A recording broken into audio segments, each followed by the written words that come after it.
Қазақстан Республикасының президенті Қасым-Жомарт Кемелұлы Тоқаевқа.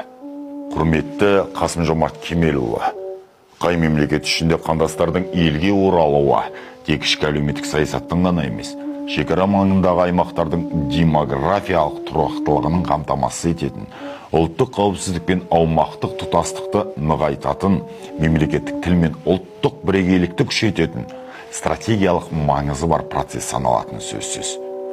Тәуелсіздік алғаннан берде көші-қон саясатының салыстырмалы түрде мына қолайлы кезеңдерінде ата жұртқа шамамен 1 миллионға жуық қандасымыз оралып, ел демографиясына, еңбек нарығына елеулі үлес қосты.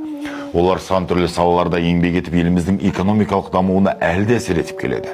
Сіздің мына республикалық басылымдарға берген сұхбаттарыңызда айтқан, шетелдердегі қандастарымызды ата мекенге қайтару ісі ешқашанда назардан тыс қалған емес, қалмайды да.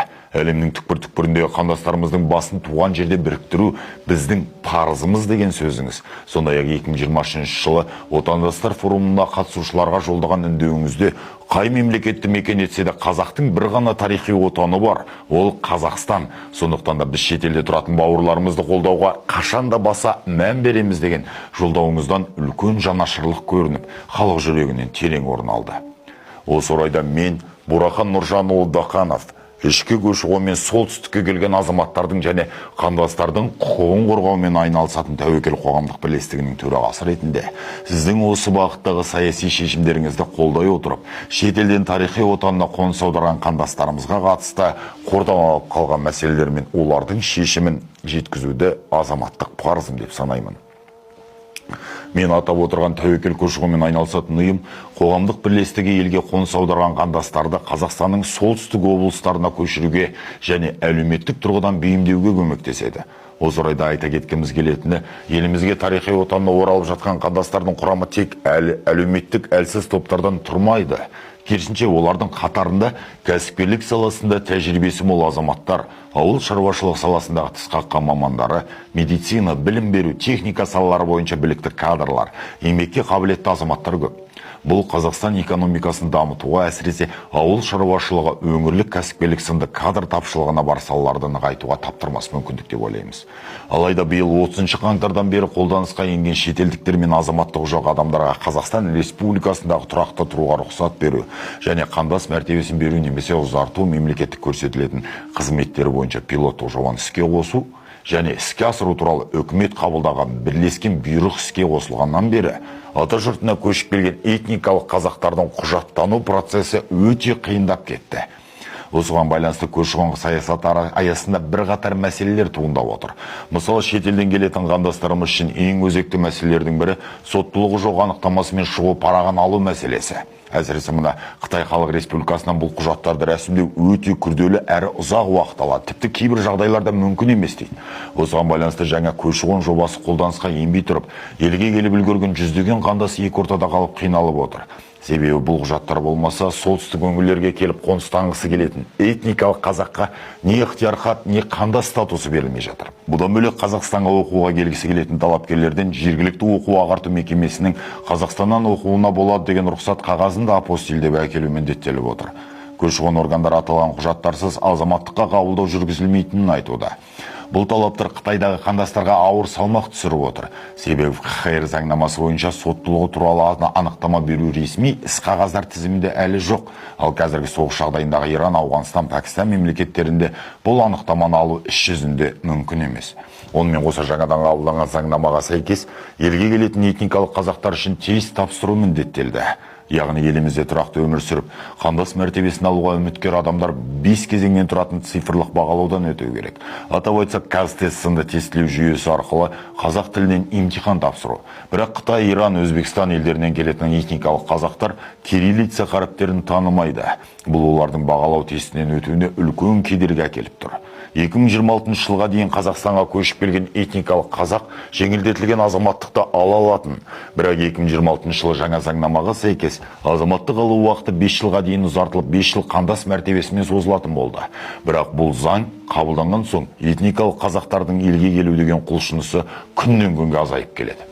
Елге бұрын келіп алған қандас пен елге жаңадан келіп жатқандарға туыстармен кездесуі қиынға соғып отыр.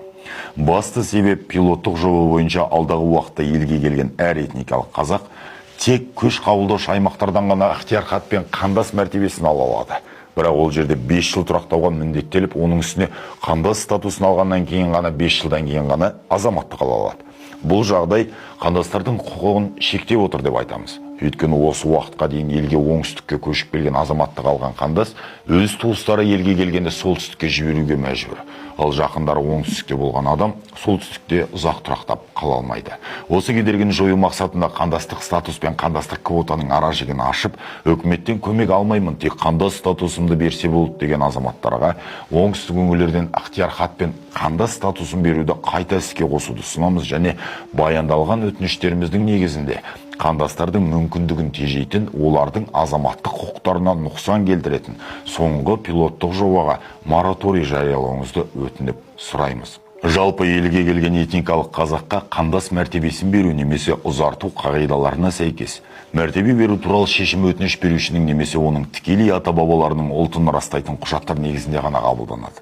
Бірақ тәжірибеде кейбір шет мемлекеттердің құжаттарында ұлты деген бағанның болмауы немесе архивтік деректерде сәйкес емес құжаттардың кездесуі салдарынан өтініш берушінің этникалық тиесілігін әкімшілік тәртіппен бір мәнді анықтау мүмкін болмай отыр. Мысалы, Иран, Ауғанстан сынды мемлекеттерде ұлттары көрсетілмейді. Осындай жағдайлар мына Маңғыстау облысында Батыс Қазақстанда тұрақтап қалған қандастарымыздың визасын ұзарту, қандас мәртебесін алу немесе Қазақстан Республикасының азаматтығына ие болу мүмкіндіктеріне кедергі болып, аталған азаматтар не Иранға қайта алмай, не елде заңды жүре алмай үлкен қиындықтарға душар болып отыр. Соңғы уақыттағы мына Иран Ислам Республикасында болып жатқан төтенше жағдайларды ескере отырып, Маңғыстауда тұрып жатқан Иран қазақтарына көш қабылдаушы аймақтардан қазақ екенін анықтайтын анықтама беретін арнайы комиссияны шұғыл түрде құруды сұраймыз. Осы комиссияның шешімін жұмыс істеу тәртібін қалыптастыра отырып, болашақта мына Иран Ислам Республикасынан және де ұлты көрсетілмейтін басқа да елдерден келетін қандастарға уақытылы қызмет көрсетуге септігін тигізетін шараларды жолға қойған жөн деп санаймыз. Осындай мәселелерді қарастырып, тиесілі жәрдем көрсету арқылы Қазақстан Республикасы, Иран Ислам Республикасындағы және мына Ауғанстан Республикасындағы этникалық қазақтардың мүдделерін қорғауға деген өзінің берік ұстанымын іс жүзінде дәлелдей алады және оларды қазақ халқының ажырамас бөлігі ретінде қабылдау мемлекеттік міндетіміз болуы керек деп есептеймін. Қандастарды солтүстік өңірлерге қоныстандыру мәселесі қазіргі таңда қоныс аударушылар мен қандастарды қабылдайтын өңірлердегі маңызды мәселелердің бірі тұрғын үй қорының ескіруі және ауыл инфрақұрылымының жеткіліксіз дамуы болып отыр. Көп ауылда ұсынылатын үйлер ескі, тозған, заманауи талаптарға сәйкес келмейді. Сатып алуға немесе тұруға жарамсыз. Бұл адамдардың ауылда тұрақтап қалмай, кері көшу үрдісін арттырып жатыр. Тәжірибе көрсеткендей, ішкі қоныс аударушылар, яғни оңтүстіктен солтүстікке көшкендер көбінесе ауылда тұрақтамай кері қайтуға бейім. Ал шетелден келген қандастардың ауылдық жерлерде тұрақтап қалу деңгейі әлдеқайда жоғары. Себебі қандастар тарихи отанына саналы түрде көшіп келеді, ауыл шаруашылығына бейім, еңбекке дайын және жаңа ортаға бейімделуге ниетті. Сондықтан қандастардың қандай да бір материалдық қоры болатынын ескере отырып, солтүстік өңірлерге көшіп келетін қандастарға өкіметтің көмегімен үй салу мүмкіндігін беру қажет деп ойлаймыз. Нәтижесінде солтүстіктегі ескірген елді мекендерге жаңадан қуат бітіп, ажарлана түседі деп санаймыз. Шетелден келген қандастарымыздың тағы бір үлкен тосқауыл болып отырған мәселесінің бірі ықтияр хат алу тәртібі. Қазіргі талап бойынша қандастарға ықтияр хат тек Қазақстан аумағында 1 жыл тұрақты тұрғаннан кейін ғана беріледі. Бірақ мұнда да біраз мәселе бар. Мысалы, біріншіден, бұл шетелден келген қандастарымыздың 1 жыл бойы өз атына тұрғын үй рәсімдей алмайтынын білдіреді. Яғни азамат өз қаражатына үй сатып алғысы келген жағдайда да ықтияр хат болмағандықтан баспананы ресми түрде өз атына аудара алмайды. Екіншіден, мемлекеттік көші-қон бағдарламасы аясында берілетін тұрғын үй сертификатының қолдану мерзімі қаржы жылының соңына дейін ғана жарамды. Ал қандас азамат 1 жыл ықтияр хат күтуге мәжбүр болса, сертификатты пайдалану мүмкіндігінен айырылып қалу қаупі туындайды. Осының салдарынан көптеген қандастар үйсіз қалмау үшін келген бойда үй иелеріне кепілақы беріп, болашақта сатып алушы ретінде сенім қалыптастыруға тырысады. Алайда, мына құжат мәселесі шешілмегендіктен бұл жағдайлар азаматтарды қаржылай тәуекелге ұрындырып жатыр. Сондықтан тым болмаса осы күнге дейін Қазақстанға келіп үлгерген қандастарға қатысты бұл мәселені бір жақты шешіп беру немесе көші-қон бағдарламасы аясында келген қандастар үшін ықтияр хат алу мерзімін жеңілдетуді, тұрғын үй сертификат мерзімінің ықтияр хат алу уақытымен сәйкестендіруді қарастыруды ұсынғым келеді. Ішкі көші-қон бағдарламасы аясында қоныс аударған Қазақстан азаматтарына қарағанда шет елдерден келген қандастар арасында кері қайту немесе мемлекетпен жасалған әлеуметтік келісімшарт талаптарын бұзу деректері өте сирек кездеседі. Себебі атамекеніне оралған қандастардың негізгі мақсаты Қазақстанда тұрақтап азаматтық алып болашағын осы елмен байланыстыру. Сондықтан қандастар қоныс аударған өңірлерде тұрақты өмір сүріп, еңбек етуге және жаңа ортаға бейімделуге барынша ынталы болатынын осы күнге дейін өз әрекеттері арқылы дәлелдеп келеді. Қандастарды қабылдау тәртібіне енгізілген өзгерістерге қарамастан, атамекенге қоныс аударуға ниетті азаматтардың саны әлі де жоғары.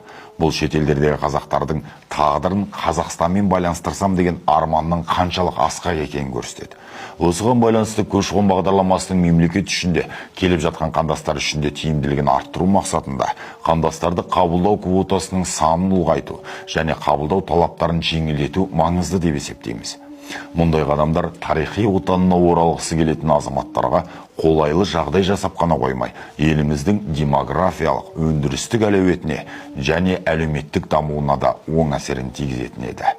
Құрметті Қасым-Жомарт Кемелұлы, сөз соңында шетелдерден келген қандастарымызды солтүстік өңірлерге көшіру мәселесін, ықтияр хат алу жолдарын, бағалау тестілерінің талаптарымен қоса тұрғын үй мәселесіне байланысты құжаттарды жеңілдетуді барлық қандастардың атынан өтініп сұраймыз. Жоғарыда айтылған жайттар көп қиындықтың ең негізгісі ғана. Осындай өзекті мәселелерді билік өкілдеріне уақытылы жеткізіп, олардың шешімін бірге табу үшін қандас көшіне жауапты омбудсмен тағайындауыңызды өтінеміз. Қазір елімізде адам құқықтарын, бала құқықтарын, кәсіпкерлер құқықтарын қорғайтын арнайы омбудсмендер бар. Олармен қоса өз елінде тұруды аңсаған азаматтардың мұңын жеткізіп, жоғын жоқтайтын тағы да бір омбудсменнің болуы біз үшін аса маңызды. Ол қызметті біз тәуекел ұйымы жауапкершілікпен атқара алатынымызға сенімдіміз. Осы проблемаларды шешуге жәрдем берсеңіз, көші-қон мәселесі сәтті шешімін тауып, қандастардың да жағдайы едәуір жақсара түсері сөзсіз. Құрметпен, тәуекел көші-қонмен айналысатын ұйымның төрағасы Бурахан Даханов. Рахмет сізге.